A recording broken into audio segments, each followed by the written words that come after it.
¿Qué es la falsa tradición? Bienvenidos a este canal, a este nuevo video donde vamos a entender qué es la falsa tradición, que es una anotación que puedo encontrar en el folio de matrícula inmobiliaria de un inmueble cuando lo estoy revisando antes de comprarlo.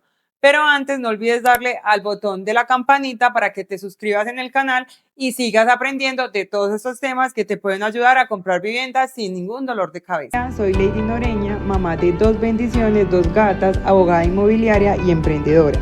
Mi propósito con este canal es educarte para comprar viviendas sin miedo a la letra pequeña. Así que acompáñame en esta aventura. Listo. Para entender qué es la falsa tradición, tenemos que entender qué es la tradición en el derecho.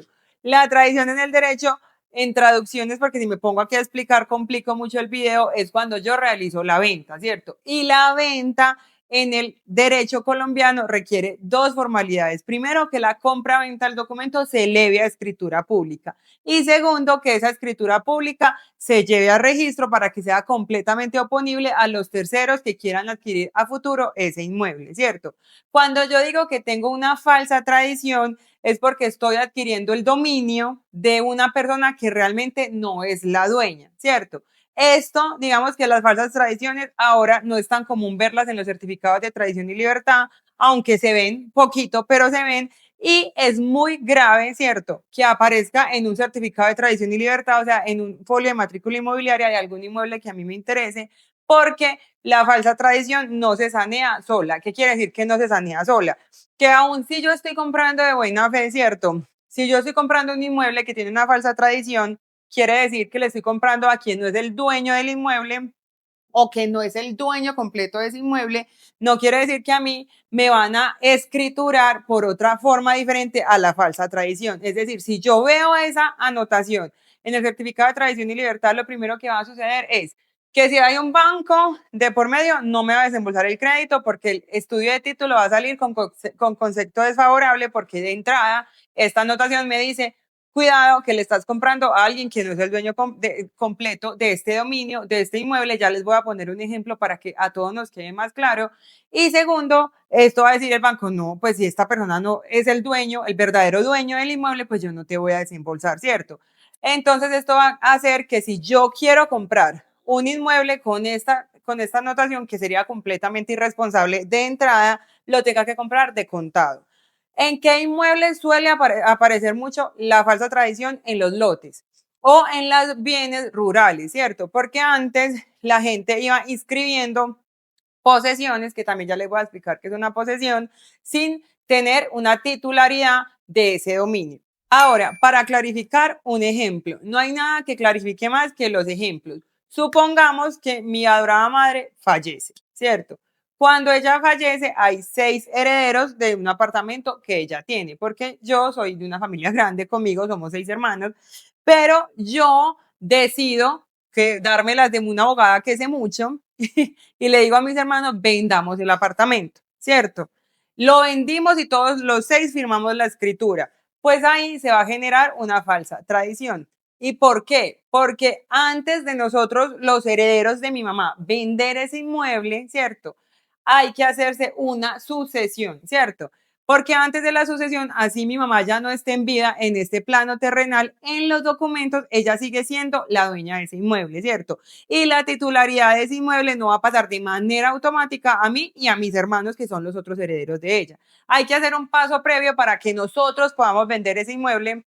Y créanme que este caso que les estoy colocando como ejemplo se ve demasiado en la vida real y se ve muchísimo en los lotes. Entonces, en ese caso, si nosotros vendemos ese apartamento sin haber hecho el paso previo, que es la sucesión, se va a generar una falsa tradición. Si se inscribe esa compraventa, esa escritura pública de compraventa, donde nosotros 6 le vendamos a un comprador tercero de buena fe y el notario decide hacer la inscripción, va a hacer la inscripción como una falsa tradición, ¿cierto? Ahora, ¿qué hay que hacer para que esa falsa tradición se sanee? Volver atrás, hacer la sucesión, ¿cierto? Anular el acto de compraventa que se hizo sin la sucesión, después de que nosotros aparezcamos en el folio de matrícula de ese apartamento como herederos, ahí sí hacer la venta.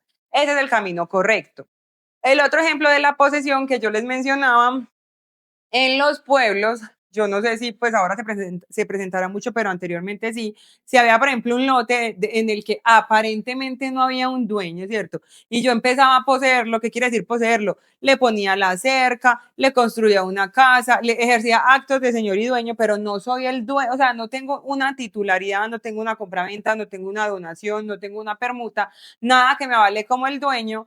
Es de este proceso de posesión, si yo llevo más de 10 años de manera ininterrumpida, ¿cierto? Y no tengo ninguna titularidad y no tengo buena fe, yo puedo a través de otro proceso que no vamos a explicar acá para no complicar el video, que se llama declaración de pertenencia, hacerme el dueño del inmueble, ¿cierto? Simplemente quédense con la idea de que si hay alguien que es un poseedor, puede hacerse dueño del inmueble a través de un proceso que se llama declaración de pertenencia.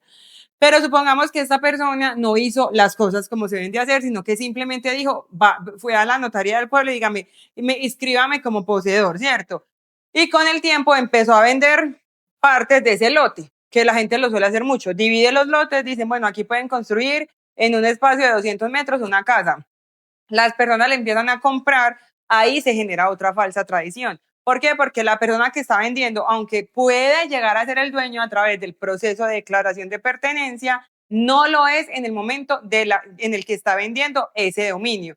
Entonces, como les explicaba al principio del video, la falsa tradición es recibir el dominio de manera incompleta, como en el caso de la sucesión, o de alguien que no es el dueño, como en el caso de este ejemplo de la posesión que les estoy colocando. Aparte de las consecuencias que le digo, que les mencioné ahorita, como el banco no te va a prestar, si compras el inmueble en esas condiciones, tienes que comprarlo de contado, aparte de que ya es irresponsable, hay algo muy delicado y es que el inmueble puede volver a su verdadero dueño a través de la acción reivindicatoria.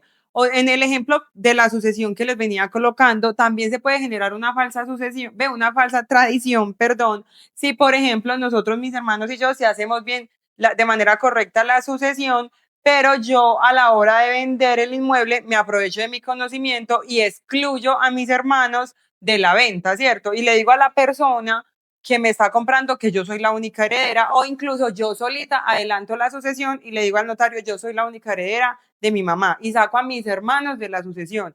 En ese caso, por ejemplo, mis hermanos, que son los excluidos en su derecho que tienen por ser hijos también de mi mamá, pueden recuperar el inmueble a través de algo que se llama la acción reivindicatoria, ¿cierto? Entonces, de verdad, es un riesgo muy alto que se corre. Yo me acuerdo que en mis inicios, cuando ni siquiera hacía esto que hago ahorita, que es crear videos, sino que todavía trabajaba para una empresa, el mensajero de la empresa me dijo, hazme la promesa de compra-venta, yo la empecé a hacer, ¿cierto? Pero él no me había entregado el certificado de tradición y libertad. Cuando lo revisé, yo le expliqué lo de la falsa tradición y él seguía con la idea de que quería comprar el lote. Lo que les digo, al final la decisión es de cada persona, pero la información está a la mano. Yo le expliqué los riesgos y al final no supe en qué quedó el caso, pero esto se los cuento con la intención de que se den cuenta de que aunque la información parezca muy técnica, en la vida real sí se presenta, ¿cierto? Y que esta información nos puede salvar la vida. Entonces, si me dicen, Lady, ¿qué hago si el inmueble que me interesa aparece con una falsa tradición? La recomendación legal siempre va a ser, miren a ver si la falsa tradición se puede sanear de manera legal, de tal forma que ya al final yo le pueda comprar el inmueble a quien sí es el verdadero dueño y ahí sí comprarlo. Y si no es posible, porque hay inmuebles de verdad que están tan enredados que desenredarlos cuesta demasiado en pesos, pues hablando en dinero, o cuesta o demora demasiado tiempo, es mejor por tranquilidad y paz mental invertir el dinero en otro inmueble. Déjenme saber en los comentarios si han sabido de este tema, si lo habían escuchado antes, si conocen a alguien que le sucedió, porque no falta que alguno en este canal ya lo haya tenido que vivir.